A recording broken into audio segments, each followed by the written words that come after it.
नसरापूर अत्याचारामधील चिमुकलीच्या शवविच्छेदन अहवालामधून धक्कादायक अशी माहिती समोर। नराधमाने चिमुकलीला मारण्यासाठी तोंडामध्ये मोजा कोंबल्याचं उघड, तर नवऱ्याला मारून टाकण्याची पत्नी आणि मुलाची संतप्त प्रतिक्रिया।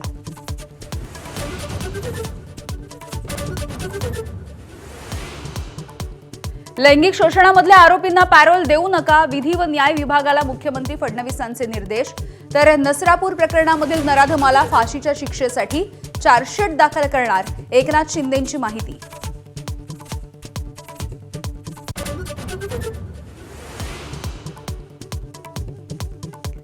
आमचा पराभव झालेला नाही, मी राजीनामा देणार नाही, ममता बॅनर्जी यांची मोठी घोषणा।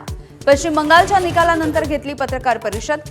पराभवाच्या नंतर दीदींना इंडिया आघाडीची देखील आठवण। पश्चिम बंगालमध्ये सत्ता स्थापनेला वेग, 9 मे रोजी होणार शपथविधीचा सोहळा। अमित शहा आणि जेपी नड्डांची पर्यवेक्षक म्हणून नियुक्ती। सुवेंदू अधिकारी, समीक भट्टाचार्य, दिलीप घोष यांची नावं मुख्यमंत्री पदाच्या शर्यतीमध्ये आघाडीवर। एसआरपीएफ दौंडच्या परीक्षेमध्ये 85 प्रश्न खासगी प्रकाशकाच्या पुस्तकातले। 85 प्रश्न जसेच्या तसे घेतल्यामुळे विद्यार्थी आणि संघटनांचा संताप, तर संपूर्ण प्रकरणाची चौकशी करण्याची विरोधकांची मागणी।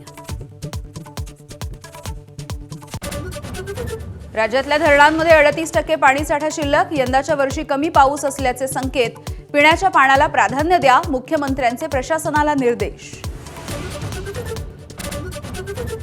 हिंगोली आणि नागपूरमध्ये वादळी वाऱ्यासह अवकाळी पाऊस। हिंगोलीमध्ये विक्रीसाठी मार्केटमध्ये आणलेली हळद देखील पावसात भिजली। पुढील 2 ते 3 दिवस विदर्भामधल्या काही जिल्ह्यांना पावसाचा इशारा।